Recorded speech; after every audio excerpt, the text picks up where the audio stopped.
भक्ति योग का वर्णन है।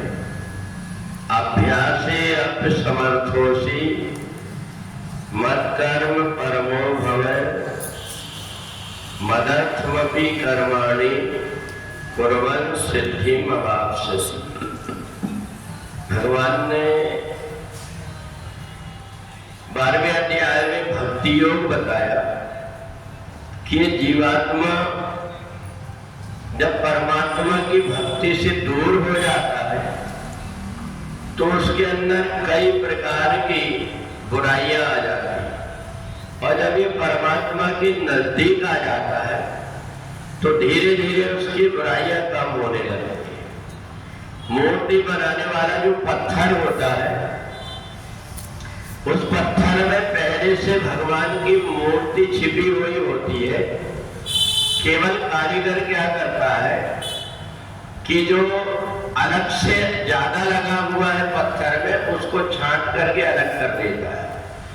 ऐसा नहीं होता कि पत्थर में मूर्ति बनाने वाला अलग से मूर्ति उसमें फिट करता हो, नहीं, उसमें जो अलग से एक्स्ट्रा सामान लगा हुआ है उसको झड़ा देता है, और उसको जैसे झड़ाया तो मूर्ति साफ हो जाती है।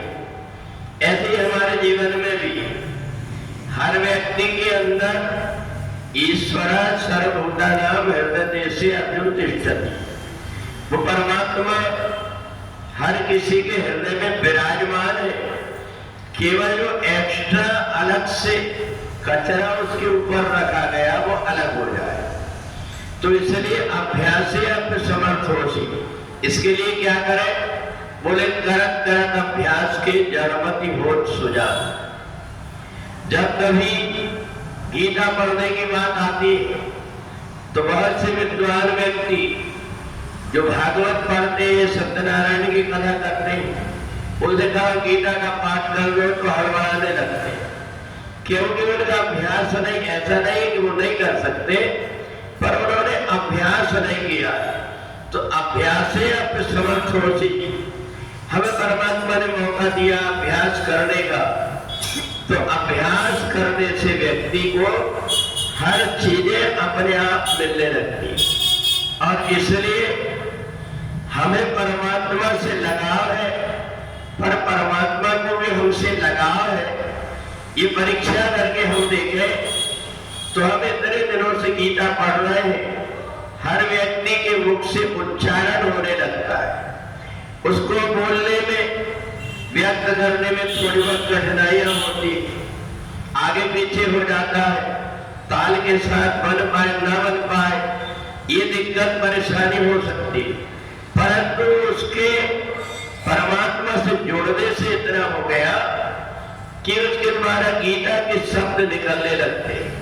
और भक्ति योग में भगवान ने यही कहा है कि व्यक्ति अगर प्रयत्न कर रहा है तो उसके प्रयत्न का एक दिन फल उसको दिखने लगता है। इसलिए बहुत से ऐसे व्यक्ति जिन्होंने कभी संस्कृत पढ़ा भी है या नहीं भी पढ़ा, परंतु धीरे धीरे उनका स्नेह हो गया कि मैं गीता पढ़ूंगा, पहले धीरे धीरे सुनते जाता है, जो कठिन शब्द है उनको बोलने का उच्चारण करने लगता है, और धीरे धीरे करके वो सहज रूप में गीता को पढ़ ही नहीं लेता, बल्कि बहुत से श्लोक उसको याद भी हो जाते हैं।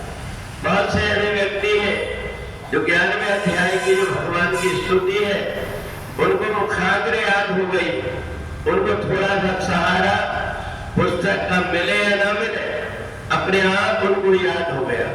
ये सब ऐसे हो गया क्योंकि उसने ईमानदारी पूर्वक अभ्यास किया।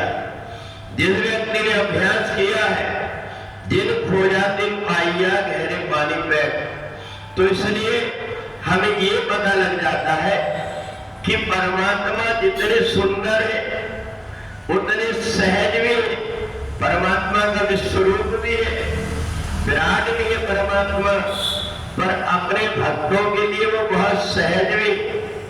अर्जुन को बहुत दुख लग रहा था कि मैंने भगवान का सम्मान नहीं कर पाया, मित्र जैसे मान करके जो शब्द बोलना था वो ना बोल करके और अपशब्द का प्रयोग कर दिया, हे कृष्ण, हे यादव, इन शब्दों को नहीं बोलना था, तो भगवान ने उसको अपने पास बुला करके उसके कंधे के ऊपर हाथ रख करके कहा, माते व्यथा मात विमूढ़ भावो, मैं तो तेरा मित्र हूं, तुम ऐसा क्यों सोच रहे हो?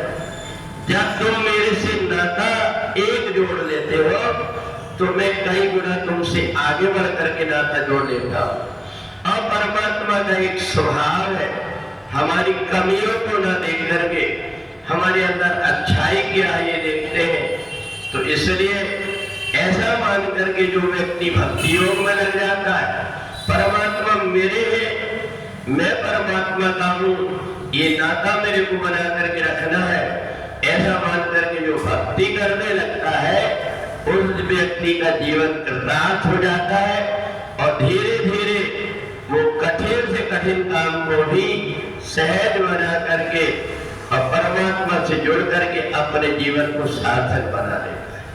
बोले वृंदावन बिहारी